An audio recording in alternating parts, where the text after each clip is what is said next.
think what the whole kind of purpose of that program was with it is for actors to take control of their careers, right?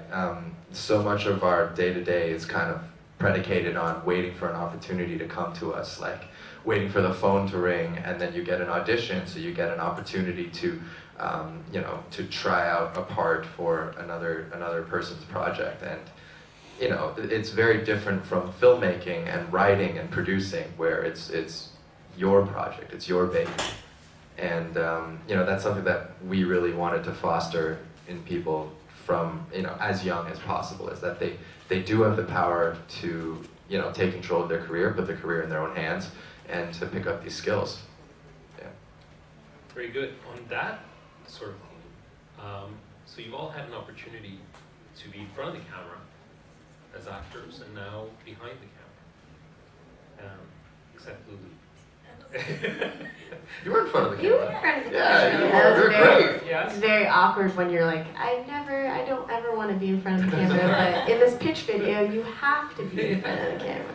I loved it. So, do you have a preference, and why, and where do you see yourself?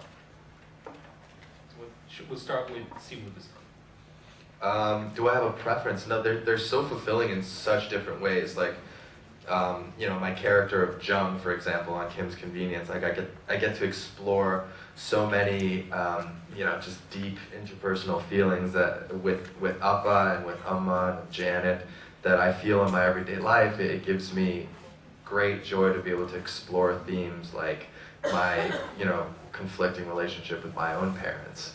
But that being said, it doesn't, I still am saying words that were written for me at the end of the day, and, it doesn't compare at all to the feeling of writing something, conceiving of this story, and being able to tell it. Like, they're so different. Yeah, they're so different. I don't know if I can say that I have a preference, but where I would see myself is kind of, you see this model in Hollywood of these writer, producer, actors, these people who can kind of do it all. And I'm not saying that I can, but I'd certainly love to try. Yeah. Great. I'll be blunt. I like to play. I like to be a chameleon. So I personally prefer being like an actor first and foremost. And initially, when I did date players, it was essentially to put myself in a position where I could showcase that I can take a lead role. Whereas the opportunities when I first started out were very few in between. I'm thinking of a new show called Vishnu's Variety. I know you might like it. I think I might do that. But like a spin-off? Yeah. But essentially, I have a utmost respect for the directing portion. I think what I can do is really help coach other actors, because I understand the business the same way a mechanic can teach a mechanic how to change a tire. But I think there's whole other element to directing other than just that, because they see the entire picture. They see cut scenes, they see lighting, they see the actors, they see the story, they see the words, they see a lot more. And that's something I definitely want to take on. But producing, it's just so chaotic, and it's something you can maybe just do once every so often before you lose your mind. But similar to Simu, it's the model that you have to do nowadays. It's what we were talking about in the first question. There's so much technology available to us that you'd be stupid as an actor not to try to make your own film, and not to try to put yourself in the seat where you have control of the wheel. So yeah, that is the long-term goal. But I like being an actor first. With a face like that, of course. That's why I don't work as much as you. Pretty much the same. Like for me, I've only ever acted, and I only wore the hat as an actor. So as much as I like being in front of the camera, because it's great. Like you get to play tons of different characters, and you get to be in different people's shoes and experience those, and it's really fun. It's really fun to do that. But also, as much as that's fun, like you want to try doing the other things. You want to try writing your own stories, playing the roles that you've never expected to play before, and for you to write words for yourself and to create a story that you can play and only you can play. I think that's also a really cool experience to go through. So for me, it was my first time creating, writing, producing, all of that stuff, and I really got a taste for it. And from there, like I have so many different ideas that now I'm like, oh, I can do this. I can actually like create this world and show people. It doesn't have to be me waiting for the phone to ring to get that opportunity. You can just make that opportunity for yourself. And so far I don't have a preference because I'm at a point where I'm just experiencing all these new things for the first time, but they're all really fun, and I'm hoping to get more of that and just see where it goes from there. Oh, yeah. Thank you. So I think with Beach Hut, because it's my first, I've done short films, but it's my first sort of longer length project that I'm bringing to life. I kind of think I like the producing and the writing more than I like the acting. Because when you're an actor, you know, you're given a few lines, and then you show up on set and you say those lines, and then they shoot it, and then you watch it, and it's never like you thought it was going to be, and they never choose your best take. And because I like control, the process of writing something and then seeing it come alive and casting it and finding casting options and being like, oh my God, I never saw that person in that role, but they're great, and the thing is coming together. That process, I think, in terms of creating something, even though when you're creating a character, it's like a narrower scope of what you're doing, and doing it on a wider scale, for me, is just more fulfilling. So. I like it.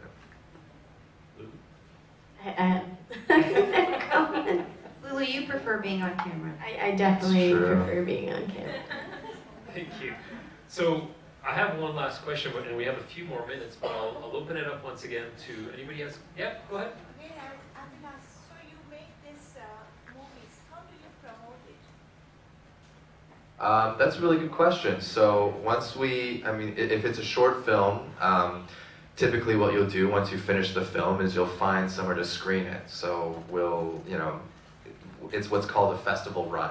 So you'll take a short film, you'll go on a website called filmfreeway.com, and you'll basically apply to all these different film festivals that you see that think your film might be a good fit for. So we did that with Meeting Mommy. We applied to over 20 film festivals all around the world, got rejected by most of them.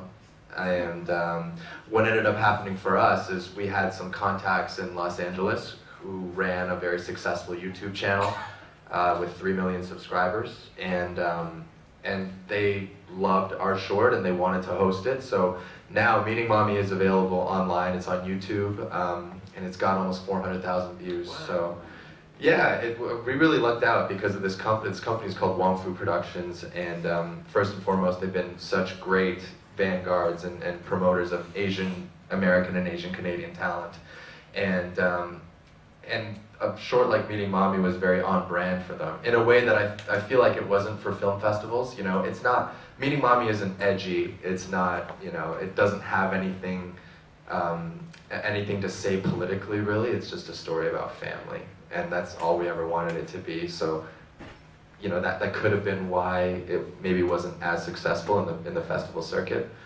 It's not really an avant-garde film, but I think on YouTube it found its home and it found a really great niche. So it's really all about looking at your film, seeing what it is, and seeing where does it live, right? Does it live on a screen at Cannes Film Festival, or does it belong on YouTube where so many people can experience it and share it? I don't know if you guys have anything to add as well. Yeah, no, I echo that. I mean, awards shows as well.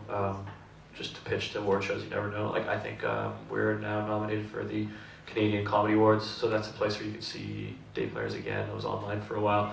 But again, it's like Simu said, finding your niche. And what I did personally with Day Players, I shot it like a short to promote it as a short, to get it out there. And then what I want to do with that essentially is turn it into a web series format. So that was kind of like my calling card to what I wanted to be in a bigger scale. And okay, and yeah, one last thing is that oftentimes, even if you don't get the result that you want, you create kind of a calling card for yourself, right? So, Meeting Mommy was kind of, I brought Meeting Mommy to the CBC, and I was like, I don't necessarily think that there's anything else to tell in that world, but, it was kind of, it was a proof of my skill and my ability and our collaboration. And what ended up happening was CBC was interested in one of our other ideas and put us into development. So we're currently in business with them right now because of meeting mommy. So that's another way to promote it. Okay, I'll take the question behind you and then come back to you. Yeah, just for filmmaking Reelworld, Lulu, like, how can the audience help you, or what is your take or vision about funding, grant funding, aside from just promoting or dealing with incorporated film agencies? I think funding for documentaries is a bit I guess it's similar but very different in that there's like a way to do it if you want to go after like broadcasters, and then you go to all these like doc festivals and you pitch it, and they sort of like track how you're pitching